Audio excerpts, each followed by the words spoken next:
네, 오늘은 신앙의 성장이라는 제목으로 함께 말씀 나눠보도록 하겠습니다. 저는요, 해외여행을 그다지 좋아하는 편이 아니에요. 신세계 교회에 와서 선교로 갔던 인도를 제외하고 제가 가본 곳은 뭐 누구한테는 많고 누구한테는 적을 수 있는데 일본 오사카랑 네, 그 다음에 저기 스페인 바르셀로나 그리고 프랑스 파리 이렇게 세 곳을 다녀왔어요. 많은 거예요, 적은 거예요? 많은 거예요? 네. 근데 간 건 두 번이에요. 네, 세 번 간 게 아니라 두 번을 갔어요.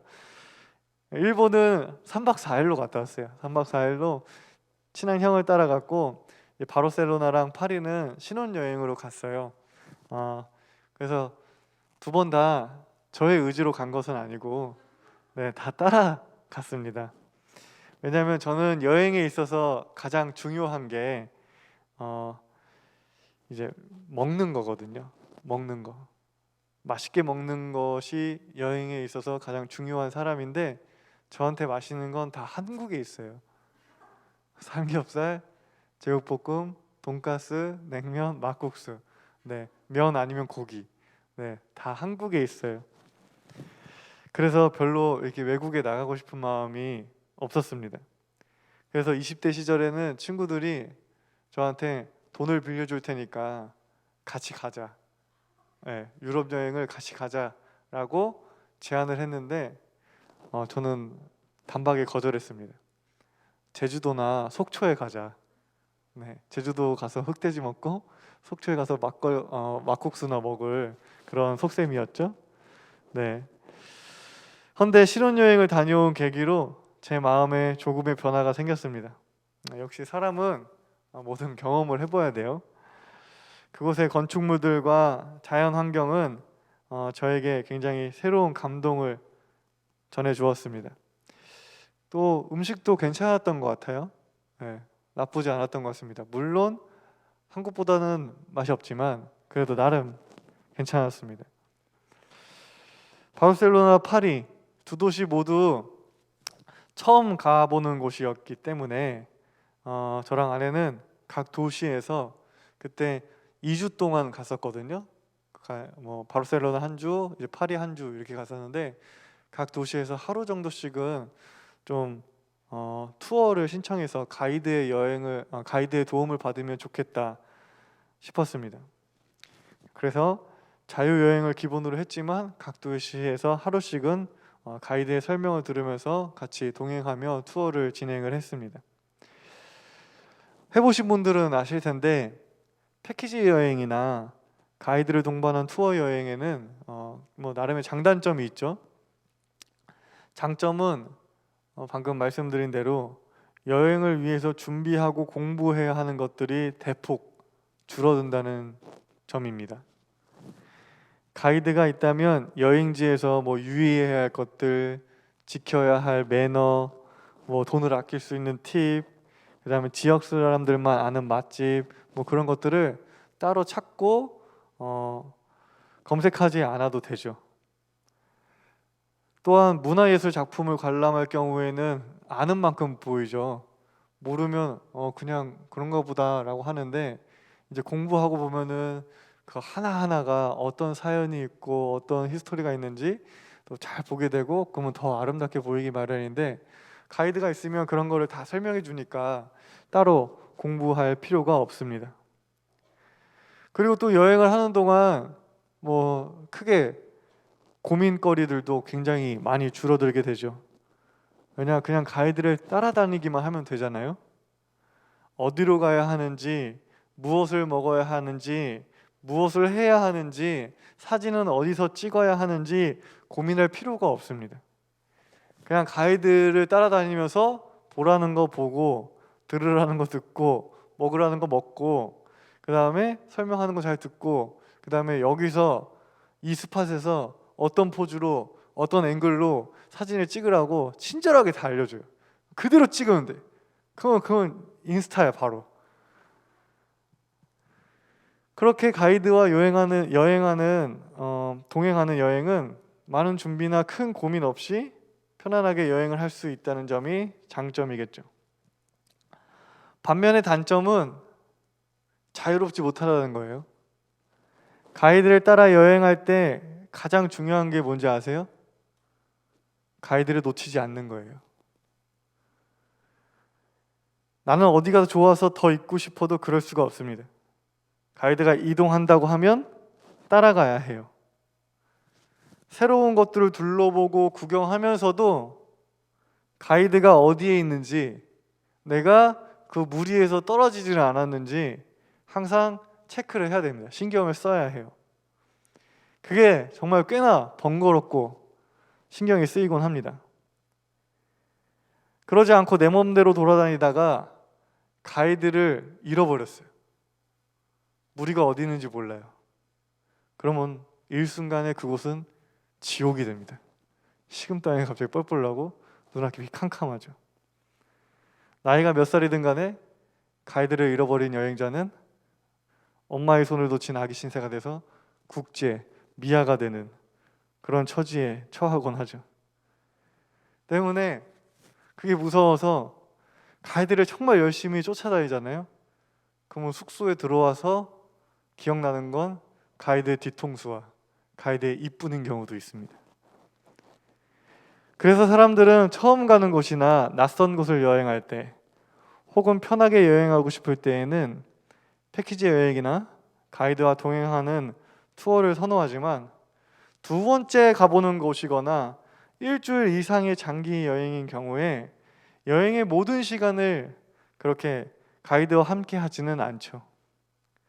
가이드의 도움을 받는 것이 아무리 편하다고 할지라도 결국 그 여행의 진미, 여행을 즐겁게 하는 그 요소는, 그것을 누리기 위해서는 어느 정도의 불안함과 불안전함을 내포해야 하기 때문입니다.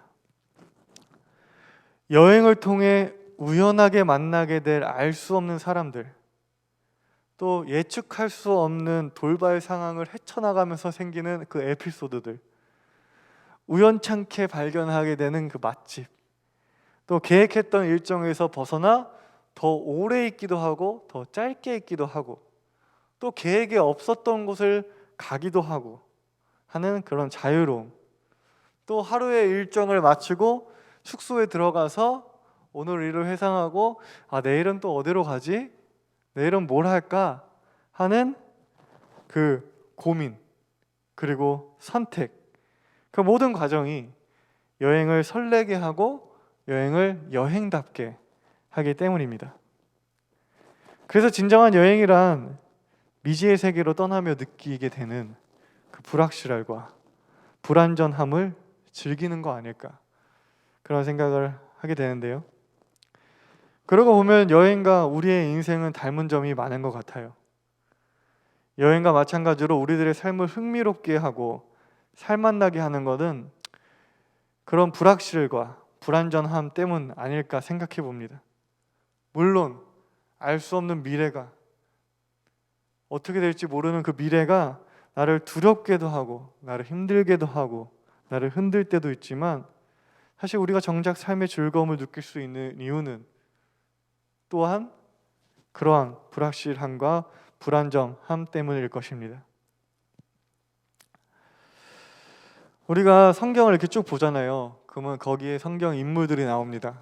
그 성경 인물들을 그것을 보면서 많은 청소년들이나 청년들이 부러워해요. 뭘 부러워하냐면 그 성경 인물들이 가지는 소명과 사명감 때문입니다. 하나님은 아브라함, 이삭, 야곱, 그리고 요즘 묵상하고 있는 모세나 그 다음에 다윗 등 하나님께 선택받은 인물들의 이야기를 보면요, 그들은 하나님의 부르심을 받고 삶의 모습이 분명하게 정해지곤 합니다. 그렇죠? 예를 들어서 모세의 출애굽 사명이 그렇죠. 양치고 잘 있는 애를 불러다가 너 이거 해야 돼, 정확하게 오더를 내려주시잖아요. 구체적인 행동 방법과 아론이라고 하는 신앙의 동지까지 붙여주시며 하나님의 구원 역사를 명령하시죠. 모세뿐만이 아니에요. 여호수아도, 여호수아 1장에서 하나님은 여호수아가 무엇을 해야 하는지, 여호수아를 통해 무엇을 이루실지 아주 구체적으로 말씀을 해주시죠. 이스라엘 민족이 왕을 요구해서 사무엘이 왕을 뽑을 때도 하나님은 사무엘이 행해야 할 처신을 알려주십니다. 또한 사울이나 다윗이 전쟁을 앞두고 있을 때 그 전쟁을 해야 되는지 하지 말아야 되는지도 응답하여 주시죠. 그런 말씀들을 보면서 우리는 우리에게도 하나님께서 분명한 사명과 행동을 명령하여 주시길 소망합니다. 그렇죠? 여러분 다 그러길 원하잖아요. 내가 뭐 먹고 살아야 될지, 어디에 취직해야 될지 하나님이 좀 분명하게 말씀해 줬으면 좋겠다 생각하잖아요. 그런데 그런 소망을 잘 들여다보면요, 하나님의 뜻을 따라 살고자 하는 마음도 있겠지만 한 구석에는 내가 무엇을 해야 하는지 모르는 두려움, 또는 자신의 앞날을 고민하고 선택하고 또 책임져야 하는 부담을 덜고자 하는 마음도 있습니다. 선택하고 책임지는 그 과정이 싫은 거죠. 그래서 누가 해줬으면 좋겠는 거예요. 그런 마음도 있는 거예요. 우리가 성경을 읽으며 성경의 인물들을 부러워하기 전에 이렇게 하나님이 딱 분명히 말씀해 주시면 너무 좋을 것 같아 라고 부러워하기 전에 우리가 기억해야 할 것은요, 성경은 우리에게 어떤 사건의 역사적 사실보다 그 사건을 통해 신앙의 조상들이, 우리 신앙의 선배들이 얻게 된 신앙적 메시지, 하나님의 메시지 또는 깨달음을 전달하려고 한다는 점입니다. 예를 들어서요, 제가 보통 새로운 사역지를 위해서 면접을 보게 되면 이제 사역지를 새로 가려고 교회를 알아보면은 그 교회 면접을 보잖아요. 가면은 뭐 담임 목사님만 계신 경우도 있고 아니면 장로님들까지 다 계신 경우도 있어요. 그럼 보통 이제 꼭 물어보시는 질문 중에 하나가 어떻게 목회의 길을 걷게 되었느냐, 왜 목회의 길을 걷느냐라는 것을 물어보세요. 그러면은 저는 이렇게 대답하곤 했습니다. 어머니께서 저를 낳으시고요, 주의 종으로 바치시겠다고 서원하셨습니다. 하지만 자라나면서 목회의 길을 걷고 싶지는 않았습니다. 그런데 하나님께서 대학 입시의 과정에서 저를 강제로 이끄셔서 신학과를 지원하게 하셨고 그 길로 지금까지 목회의 길을 걷게 되었습니다 라고 대답해요. 이 짧은 대답에 저희 20년 세월이 다 들어있어요. 근데 엄청난 축약이지만 저는 이 대답이 저의 진심이고요, 저는 이 대답이 사실이라고 굳게 믿습니다. 그렇게 고백해요. 근데 그 안을 자세히 들어보면요, 많은 이야기들이 있겠죠. 저의 고백처럼, 저의 대답처럼 그리 간단하지는 않을 것입니다. 하나님이 저를 강제로 이끄셨다고 고백하지만 하나님이 막 저의 꿈에 나타나서 막 음성을 들려주거나 석호야 넌 신학과에 가라 뭐 이렇게 응답하여 주시거나 환상을 보여주셔서 제가 그 길을 걷게 된 것은 아니에요. 저의 이 고백 안을 들여다보면 신학과를 제외한 나머지 학교는 모두 떨어졌어요. 그리고 한신대 신학과를 입학한 것마저 사실 그 당시에는 광고 홍보학과로 전과하려고 하는 속셈이 있었습니다.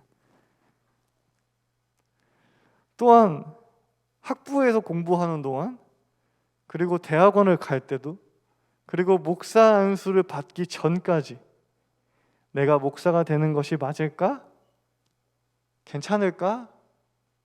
끊임없이 고민했다는 것도 사실입니다.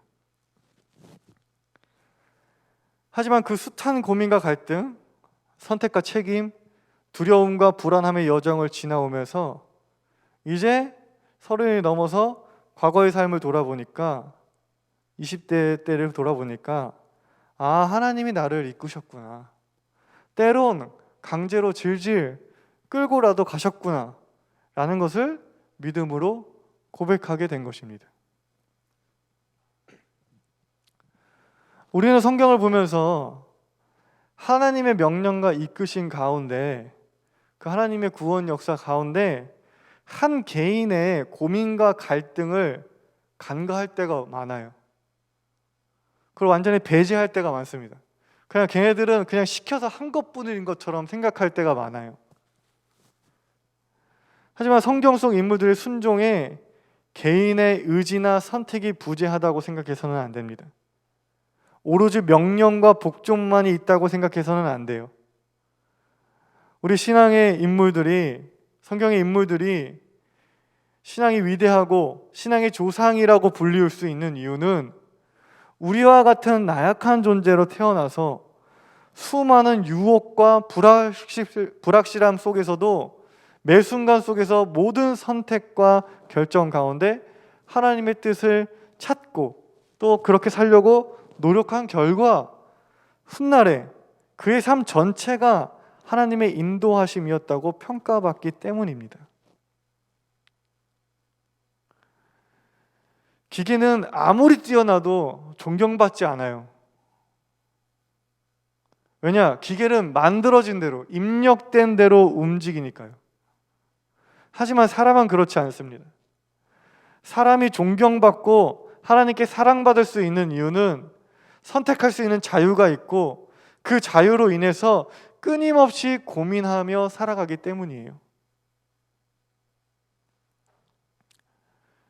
그렇지만 우리는 하나님께서 나에게 무엇을 해라, 너 뭐 하지 마라 라고 분명하게 말씀해 주길 원하죠. 입시를 할 때도, 취업을 할 때도, 결혼을 할 때도 어느 대학에 가야 하는지 말아야 하는지, 무엇을 전공해야 하는지, 저 회사에 가야 하는지 말아야 하는지, 저 사람과 결혼해야 되는지 말아야 되는지 분명하게 말씀하여 주시길 원하죠. 맞아요. 하나님께서 그렇게 응답하여 주실 때도 있어요. 근데 그렇게 응답하여 주실 때가 있습니다. 처음 가는 곳을 여행하는 여행자와 같이 가이드를 잃으면 아무것도 할 수 없는 존재일 때, 부모님의 도움이 아니면 아무것도 할 수 없는 아기와 같은 존재일 때 하나님은 우리에게 무엇을 해야 하는지, 무엇을 하지 말아야 하는지 말씀하여 주시곤 합니다. 하지만 여행을 하면서 숱한 우여곡절을 이겨낸 배낭 여행자에게 가이드의 도움은 도움이 아니라 오히려 불편함인 것처럼, 여러분처럼 성인이 된 자녀에게 뭐 해라, 뭐 하지 마라 하는 부모님의 말이 사랑으로 다가오기보다는 간섭이고 억압인 것처럼 우리들을 향한 하나님의 완전한 사랑도 여러분이 성장할수록 변화하기 마련입니다. 우리의 몸이 성장하고요, 지식이 성장하고 지혜가 성장하듯이 우리의 신앙도 성장해야 해요, 여러분. 그런데 우리는 머리는 커지고 똑똑해지고 몸은 커지지만 신앙은 그대로 남으려고 하는 경향이 있습니다.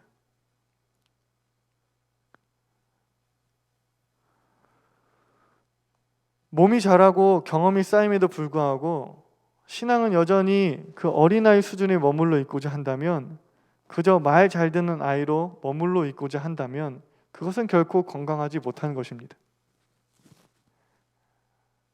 우리가 어린아이와 같은 신앙이라고 했을 때 그 신앙은 순수함, 깨끗함을 말하는 것이지 진짜로 그 어린아이처럼 엄마가 하라면 하고 하지 말라면 안 하고 별로 고민 없이, 자기 선택 없이, 자기 책임 없이 그렇게 살아가는 신앙을 말하는 것은 아닙니다.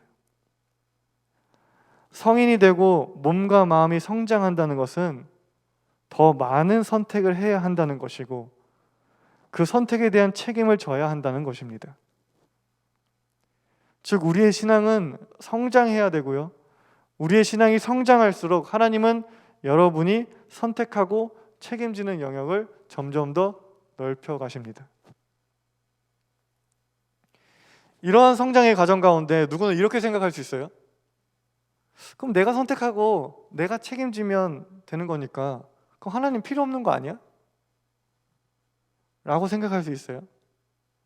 하지만 우리가 성장한다고 해서 하나님이 불필요해지거나 관계가 단절되어야 하는 것은 아닙니다.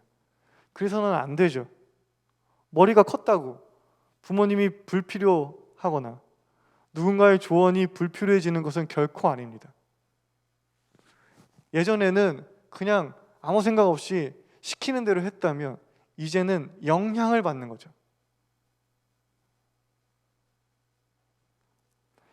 신앙이 성장하면 하나님은 우리가 좋은 선택과 결정을 할 수 있는 판단의 기준을 제시하세요. 여러분, 우리가 좋은 길로 걷길 소망하시고요, 기대하시는 모습으로 우리를 사랑하여 주시고 여러분의 삶에 동행하여 주십니다. 오늘 본문인 빌립보서를 통해 바울은 우리에게 하나님의 흠없는 자녀로 살 것을 말씀하고 있습니다. 우리는 이 말씀을 통해 하나님이 우리에게 어떻게 역사하시는지, 우리가 어떻게 하면 하나님의 흠없는 자녀로 살아갈 수 있을지 배우게 되는데요, 바울은 빌립보 교인들한테 12절에 내가 함께 있을 때뿐만 아니라 지금과 같이 내가 없을 때에도 더욱 순종하고 두렵고 떨리는 마음으로 자기의 구원을 이루어 나가라고 말하고 있습니다. 이걸 보면 지금 바울이 빌립보 교인들이랑 같이 있지 않는 것을 알 수가 있죠. 지금 빌립보 교인들에게 있어서 바울의 부재는 불안한 요소였을 거예요. 그런데 그렇다고 언제까지 바울이 함께 있을 수는 없는 노릇입니다. 언젠가는 바울이 있고 없고를 떠나서 그것과 상관없이 빌립보 교회는 하나의 건강한 교회로 세워져야 해요. 이를 위해서 바울은 교인들한테 자신이 없더라도 하나님께 순종하고 두렵고 떨리는 마음으로 자기의 구원을 이루어 나가라고 말합니다. 하지만 빌립보 교인들은 마치 우리의 불안한 삶처럼 무엇을 해야 할지, 또 자신이 하고 있는 것들이 옳은지 그른지 판단하기 어려웠을 거예요. 바울이 있으면 바울이 이거 해라 저거 해라 뭐 하지 마라 라고 해줬을 텐데 그렇지 않으니까 불안한 마음이었을 것입니다. 그러한 불안한 마음을 잠재우고 자기의 구원을 이루어가는 방법은 13절의 말씀처럼 내 안에서 활동하시는 하나님을 의지하고 그 마음에 집중하는 것임을 바울은 말하고 있습니다. 13절, 하나님은 우리로 하여금 하나님을 기쁘게 해드릴 것을 염원하게 하시고 실천하게 하신다고 말씀하고 있습니다.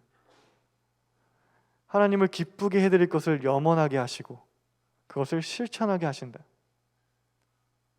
그게 하나님이 우리를 통해서 역사하시는 방법이에요. 성숙한 자녀들에게, 여러분들에게 역사하시는 방법입니다. 하나님은 성장한 자녀들에게 염원으로 역사하십니다. A와 B 중에 A를 선택하라고 말씀하시기보다 여러분들한테 염원을 심어주시고 그 염원을 품고 그 염원을 향해 삶을 살아가길 원하시는 것입니다. 그 염원을 기준으로 여러분들의 삶을 선택하고 판단해 나가길 원하시는 것입니다. 하나님을 기쁘게 하고 싶다는 염원, 즉 하나님 나라에 대한 비전, 서로 사랑하고 나의 내면과 동시에 이 세상에 정의와 평화가 가득 찬 상태를 바라는 마음을 품고 그것을 내 삶의 방향으로 삼으면서 살면서 겪게 되는 모든 문제를 해결하고 인생의 갈림길에서 선택하고 책임지고 때론 실패하고 때론 후회하고 그 과정 가운데 또 깨달음을 얻어서 또 그 방향으로 끊임없이 나아가는 그런 삶을 원하시는 것입니다.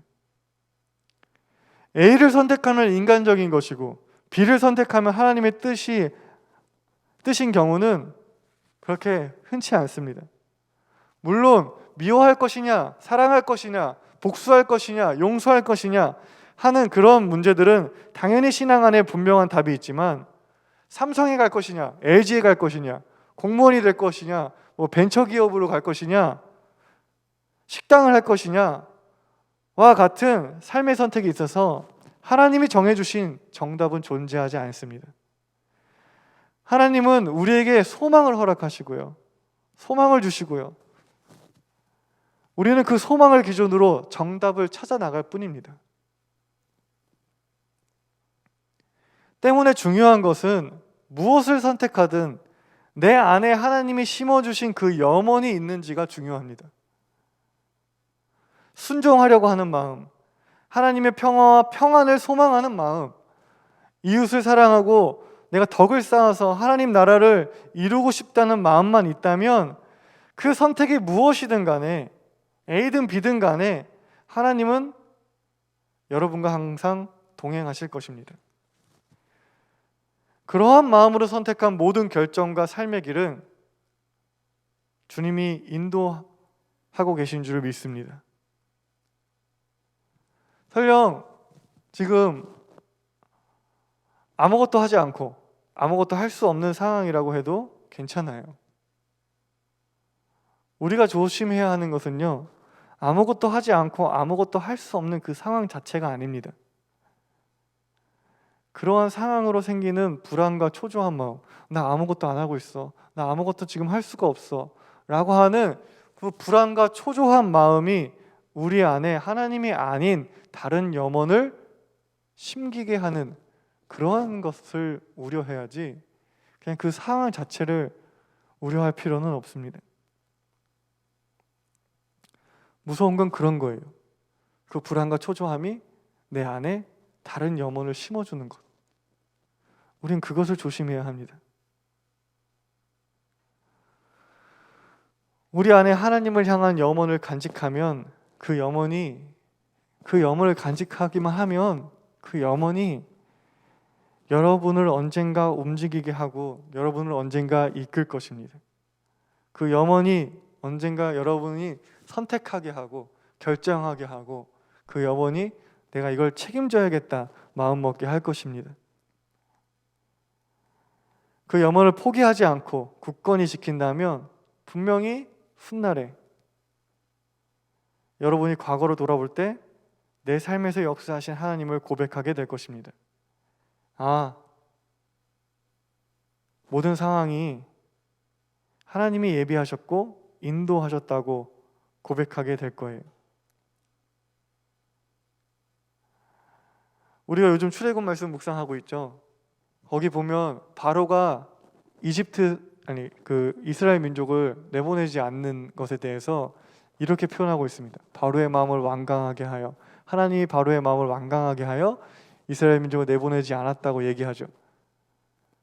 그게 무슨 말이냐면 과거로 돌아보니 모든 것이 하나님의 뜻이었다는 거예요. 그 바로가 보내지 않는 것까지도 하나님의 뜻이었다는 것입니다. 어느 것 하나도 하나님의 뜻이 아닌 것이 없었다는 믿음의 고백인 것이죠. 즉, 그 염원을 가지고 여러분들이 하루하루 살아가고 그 염원을 포기하지 않는다면 여러분의 지금 모든 힘든 순간까지도 우리가 과거에 이제 돌아볼 때 모든 순간이 하나님의 안에 있었구나 라는 것을 고백하게 될 것입니다.